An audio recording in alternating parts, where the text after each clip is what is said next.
Terima kasih masih bersama saya di program Caleg Seharusnya Merakyat. Predikat sebagai politisi senior atau yang sudah pernah menjadi wakil rakyat beberapa periode tidak serta-merta menjadi jaminan keberpihakannya pada kepentingan rakyat yang diwakili. Justru sebagian orang mengkhawatir jabatan sebagai wakil rakyat hanya untuk jalan cari uang. Tapi salahkah anggapan seperti ini? Setidaknya gambaran soal wakil rakyat pernah kita lihat di sejumlah karikatur politik. Kami mencoba menampilkan beberapa karikatur yang dipilih acak di internet.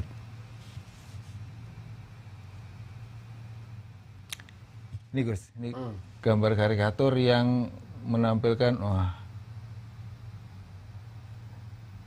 ya, ini kemudian dia mencari kursi aja nih sepertinya. Dan ini menumpuk uang sepertinya ini Gus.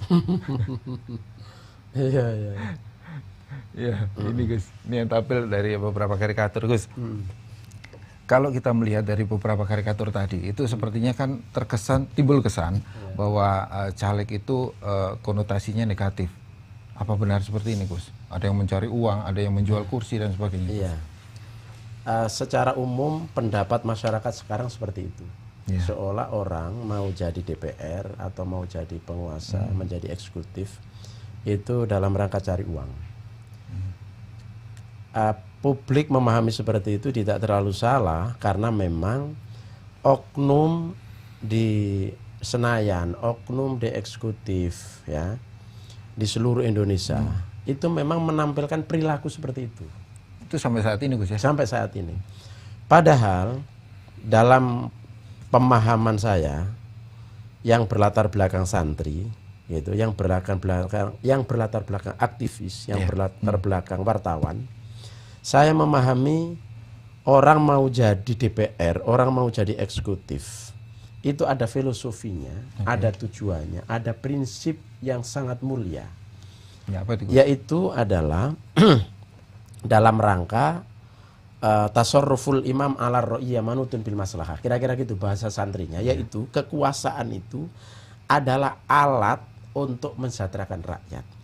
Alat untuk memimpin masyarakat secara adil, alat untuk mengelola negara secara benar, alat untuk ngurus negara, ngurus rakyat, ngurus masyarakat secara benar.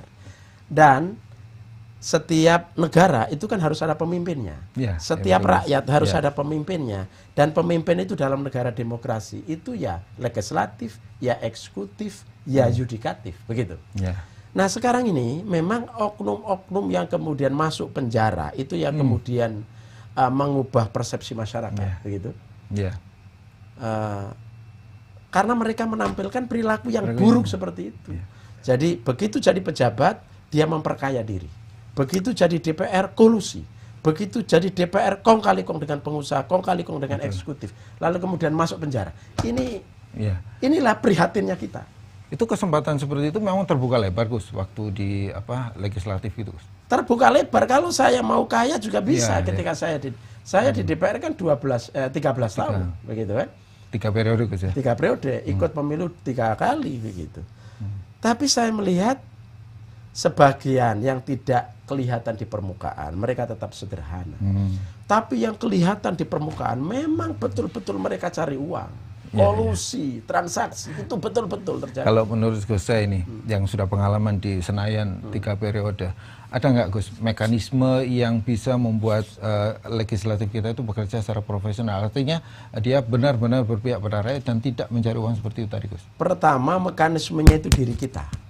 Yang harus dibenahi Gus. Karena di depan kita itu uang yang kita putuskan. Memang uang tidak kita pegang. Di depan mata kita anggota DPR memutuskan bersama eksekutif berbicara soal uang, berbicara soal program, berbicara soal proyek, berbicara soal anggaran negara triliunan.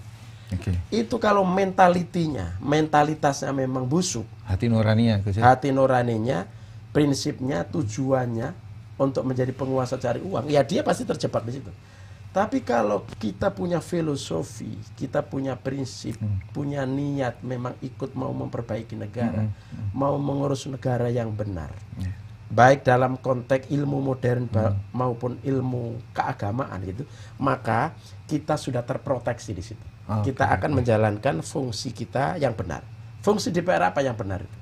membuat undang-undang yang benar, yang berpihak kepada rakyat. Berpihak kepada membuat undang-undang apa namanya terkait dengan anggaran yang benar untuk kepentingan rakyat. Kita nggak, sehingga kemudian meskipun uang yang kita putuskan begitu triliunan, kita tidak transaksi, kita tidak minta karena kita sudah digaji. Kemudian ketika ada proyek-proyek kita nggak membuat PT, kemudian PT itu kita jadikan alat untuk memperoleh proyek dari situ. Sebenarnya cukup Gus, ya? Yang lain. Sebenarnya cukup ya dari gaji dan kalau tidak tunjangan rakus, lain. Kalau tidak rakus, ya gaji DPR itu besar, itu cukup 40 juta, ya kan? Ya. Belum lagi yang kesana kemari gitu nanti ada tambahan-tambahan, begitu kan?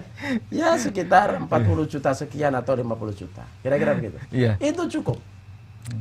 Yang ke rumah misalnya mungkin sekitar 10 sampai 20 juta, yang lain-lain kita untuk kepentingan rakyat, kita keliling ke rakyat sana, kita ke pendukung kita di sana, kita ikut membantu musola, membantu masjid. Itu juga sudah bisa apa gitu. namanya? Yang bantunya memang tidak banyak, karena pendukung kita banyak, ya dikit-dikit itu bisa. Dan itu cukup Gus sebenarnya ya? Cukup lah untuk kehidupan kita, wirawiri kita kesana. Baik, kita lanjutkan nanti Gus. Dan baik, jangan kemana-mana pemirsa Ema TV, saya kembali setelah jeda berikut ini.